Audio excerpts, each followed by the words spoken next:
हम जहाज पर बैठते हैं तो हिलने लगता है तो हम जोर से पकड़ लेते हैं और सीट को भी पकड़ लेते हैं।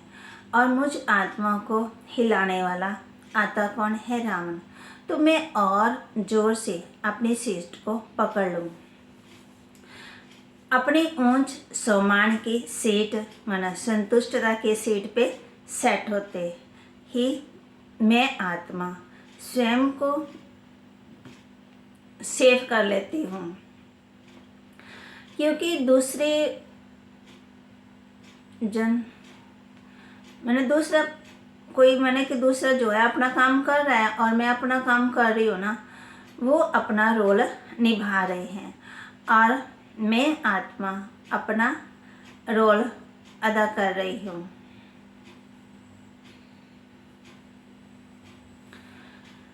जैसे शिव बाबा हम बच्चों को प्यार से समझाने दे क्या से क्या बना देते हैं ना, तो अब शिव बाबा अपने बच्चों को समझाने देता है। कितने प्यार दुलार से हमें बार बार समझाते हैं, तो उसमें केवल प्रेम रहम कल्याण की भावना होती है। माँ बच्चों रोज मुरलियों में समझाते हैं। इसी तरह जब किसी को भी समझाने दें, क्योंकि संगठन में रहते हमें एक दो को समझानी तो देनी ही है, वो तो देनी पड़ती है।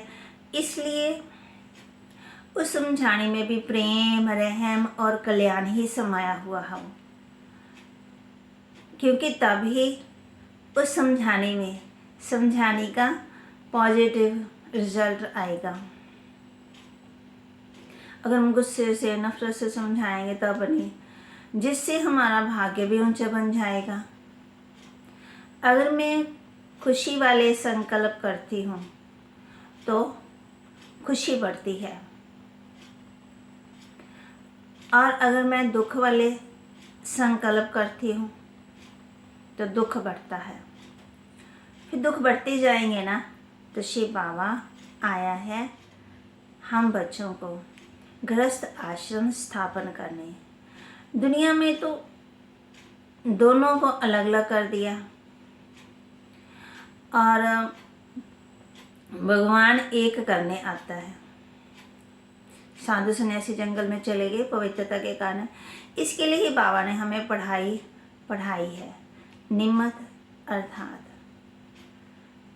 ट्रस्टी बनने की, सब कुछ करते हुए भी न्यारे हो जाने की, खुद को मेहमान समझने की, ताकि हम अटैच ना हो पाए किसी भी चीज़ से, और साथ ही हमारे अंदर में और मेरापन भी खत्म हो जाए। क्योंकि इन दोनों के बैलेंस से ही स्थूल में माना सज्जू की स्थापना होती है। जब हमारे हर कर्म और संकल्प के बीच में परमात्मा बाप होगा, अर्थात उसकी शिक्षाएं होगी ना, तभी हम कैसी भी परिस्थिति में स्टेबल रह सकेंगे, माना मजबूत रह सकेंगे। शिव बाबा हम बच्चों से बस एक ही चीज चाहता है कि हम अपने अंदर की पावर को बढ़ाएं, विल पावर को बढ़ाएं। हम दूसरों से उम्मीद रखते हैं, बाबा भी हम बच्चों से उम्मीद रखता है। परमात्मा के दर पर मोल हमारे कर्मों का नहीं है, बल्कि हमारे भाव और भावनाओं का है। क्योंकि स्थूल हो गया कर्मना और सूक्ष्म में हो गए हमारे संकल्प। स्थूल में मैंने कर्म किए एक अच्छे इंसान की तरह, और सूक्ष्म में मैं बिल्कुल ही शांत रही,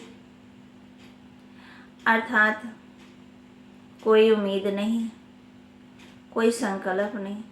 उस करुणा से, क्योंकि जब हम ये सोचते हैं कि मैंने किया, तो फिर दूसरों से भी उम्मीद बढ़ जाती है ना, इच्छा हो जाती है, और साथ ही साथ मैं और मेरापन भी बढ़ने लगता है। तभी शिव बाबा कहता है कि निमित्त बन जाओ, माना दुख ना हो। अर्थात बाबा ने करवाया और बाबा को जब रिजल्ट देना होगा तब वह दे देगा। तो इस तरह हम सूक्ष्म में भी शांत और स्थूल में भी शांत हो जाते हैं, और तब ही हम शिव बाबा अपना दी बेस्ट दे पाते हैं रोल हर काम में। ज्ञान सुनाना और ज्ञान में समा जाना, दोनों में जमीन आसमान का अंतर है। कितना फर्क है। ज्ञान सुना तो कोई भी सोई हुई आत्मा भी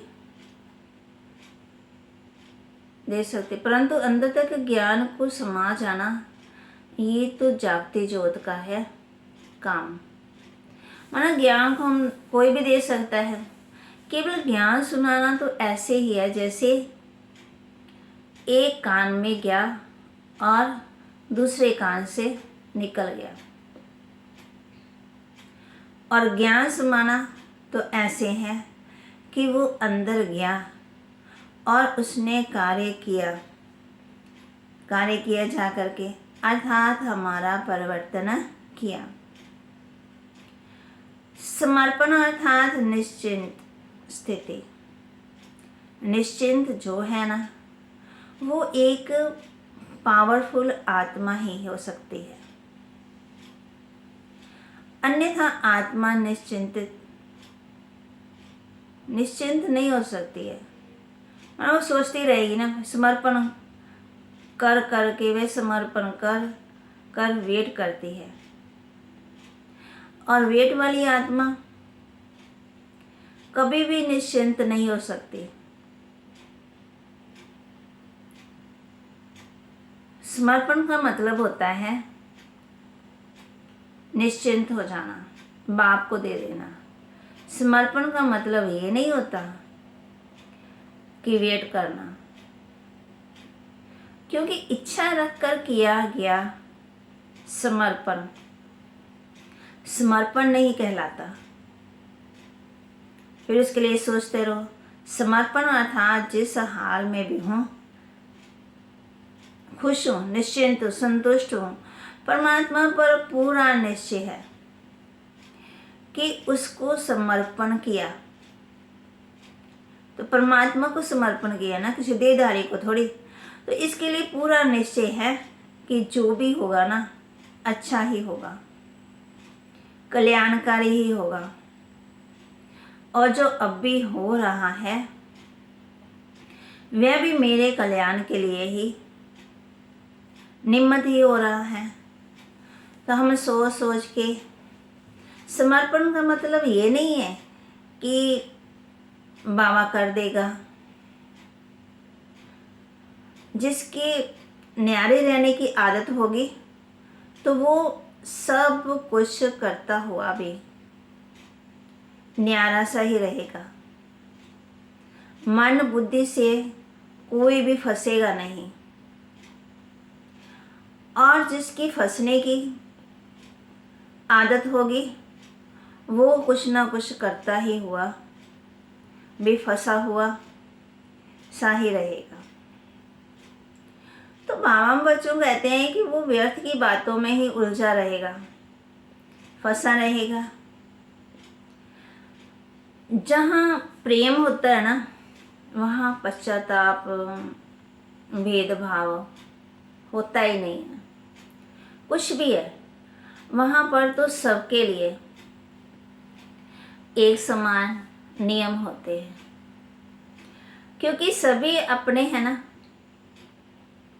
यही भाव मन में होता है, कोई पराया नहीं। कोई पराया नहीं इसलिए जहाँ निर्णय भी प्रेम से होते हैं, मोहवश नहीं। ना तो बाबा गृहस्थी बनाने आया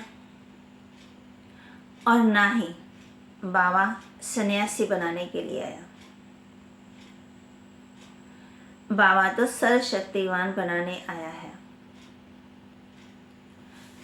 और वो भी गृहस्थ आश्रम में रह सकते हैं। तो समर्पण का मतलब ही होता है निशावर हो जाना,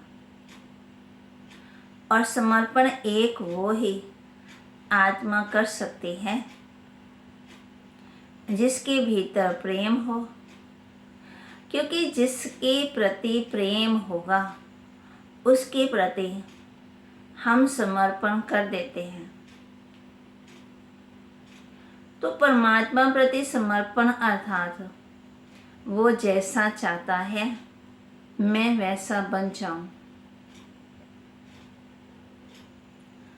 समर्पण का मतलब ये नहीं है कि परमात्मा मेरी छोटी छोटी प्रॉब्लम को सॉल्व कर दे, मेरी इच्छा को पूर्ण कर दे। सच्चे दिल का समर्पण हमें अंदर से पावरफुल और प्रभाव मुक्त बनाता है, शक्तिशाली बनाता। दिल का समर्पण अर्थात निश्चिंत स्थिति। तो बाप हम बच्चों को यही कहते हैं कि दिल का समर्पण, बाहर का नहीं, दिल का। तब हमारे अंदर चेंज आती है। जब हमारे अंदर चेंज आएगी तो हम प्रेम स्वरूप बन जाएंगे। जब प्रेम स्वरूप बन जाएंगे तो न्यारे और प्यारे भी बन जाएंगे। तो बाबा बच्चों को यही कहते हैं, जब मुझ आत्मा ने समर्पण कर ही दिया फिर हम सोच में क्यों पड़ते हैं होगा कि नहीं होगा। फिर हम मना भीतर से शांत क्यों नहीं होते, हमारे संकल्प क्यों चलते। तो सच्चा समर्पण यही है,